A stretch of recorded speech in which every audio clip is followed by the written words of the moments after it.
Hello friends, काय चाललंय? स्वागत आहे तुमचं आपल्या नवीन चॅनलवर. आजच्या डेली व्लॉगमध्ये खूप मजा, थोडंसं काम आणि मस्ती आणि थोडी धमाल असणार आहे. तर सुरू करूया आजचा दिवस. निवित स्कूलला गेल्यावर मी गॅलरीत नेहमीप्रमाणे येऊन चहा पीत बसले आणि बाहेर बघितलं तर इथे एक ईगल बसलं होतं. तर ते तुमच्यासाठी मी रेकॉर्ड केलं. माझ्या गॅलरीतून खूप छान असं दृश्य दिसतं. पूर्वी इथे खूप असं पूर्ण हिरवळ असल्यामुळे खूप सारे पक्षी इथे बसत होते. खूप वेगवेगळे पक्षी इथे येत होते. पण आता इथे पटरीचं काम चालू झाल्यामुळे खूप सारे पक्षी कमी झाले आहेत. त्यामुळे तरीसुद्धा अजूनही काही पक्षी इथे अजूनही येत असतात. जेव्हा आम्ही रूम बुक केलं तेव्हा इकडे पूर्ण हिरवळ होती.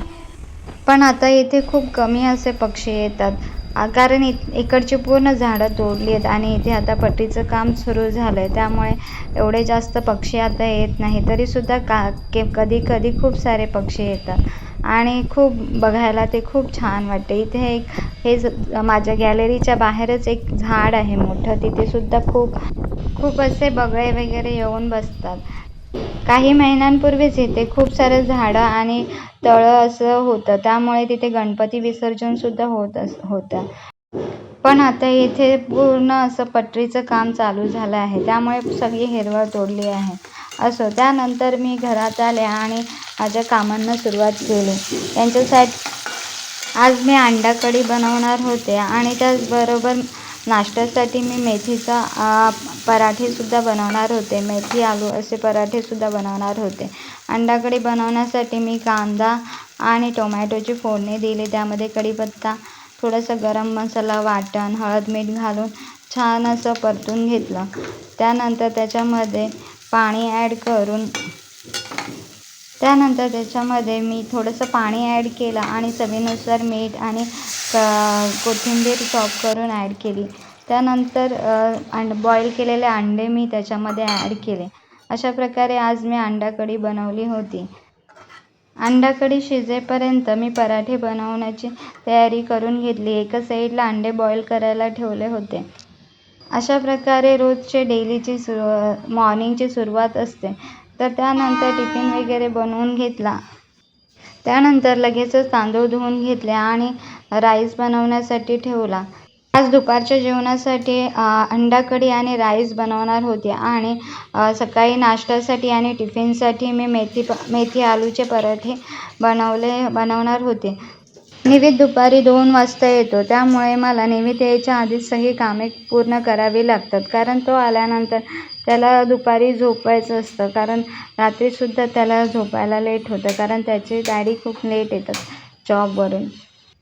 त्यानंतर राईसमध्ये चवीनुसार मीठ ॲड केला आणि तर अशा प्रकारे गॅसवर मी एका साईडला अंडा कढी आणि एका साईडला राईस ठेवला होता.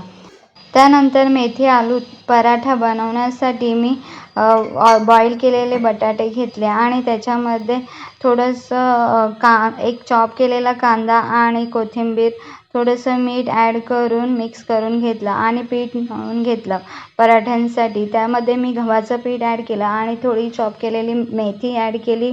थोडंसं हळद, मीठ, मसाला ॲड केला आणि ते छान मळून घेतलं. मेथी आलू पराठ्याची रेसिपी मी शॉर्ट व्हिडिओमध्ये अपलोड केली आहे. तो व्हिडिओही तुम्ही नक्की बघा. मेथी आलू पराठा बनवेपर्यंत अंडा कढी आणि राईससुद्धा रेडी झाला होता. तर अशा प्रकारे माझं सकाळचा नाश्ता आणि दुपारचं जेवण बनवून रेडी झालं होतं. तर छान अशी घट्टसर अंडा कढी बनवली होती आणि सोबत राईस आणि आलूचे पराठे बनवले होते. मी यांना सॉसबरोबर आलू पराठा नाश्त्याला दिला. त्यानंतर लगेचच घरातली कामं करायला सुरुवात केली. झाडू, लादी, किचन क्लीन करून घेतले आणि नाश्त्याची आणि जेवणाची जी भांडी थोडीफार झाली होती तीसुद्धा घासून घेतली. त्यानंतर लगेचच घर क्लीन करून लादी पुसून घेतले. तोपर्यंत निवितचा स्कूलमधून यायचा टाईम झाला होता. तर मी गेले निवितला स्कूलमधून आणायला आणि त्याला घेऊन मी गेले नर्सरीमध्ये. कारण नर्सरीमधून मला एक मटका आणायचं होतं थंड पाण्याचा आणि त्याचबरोबर थोडे झाडंसुद्धा घ्यायची होती. तर निवीतला तिथे एक लाजाळूचं झाड दिसलं होतं. लास्ट टाईम जेव्हा आम्ही गोव्याला फिरायला गेलो होतो तेव्हा मी त्याला ते लाजाळूचं झाड दाखवलं होतं, त्यामुळे त्याला ते लक्षात होतं आणि त्याला खूप नवल वाटत होतं त्या लाजाळू झाडाचं. तो खूप हट्ट करत होता की हे झाड घ्यायचं म्हणून. पण मटकं आणि निवीची बॅग असल्यामुळे मी काही झाडं घेऊ शकले नाही. त्यामुळे मी फक्त मटकं घेऊन आले. तर नेक्स्ट व्हिडिओमध्ये मी तुम्हाला दाखवेल की मी कोणतं मटकं आणि कितीला आणलं ते. तर त्यानंतर आम्ही जेवून वगैरे लगेचच दुपारी रेडी होऊन निघालो दिव्याला जायला, कारण माझा भाऊ दिव्याला राहतो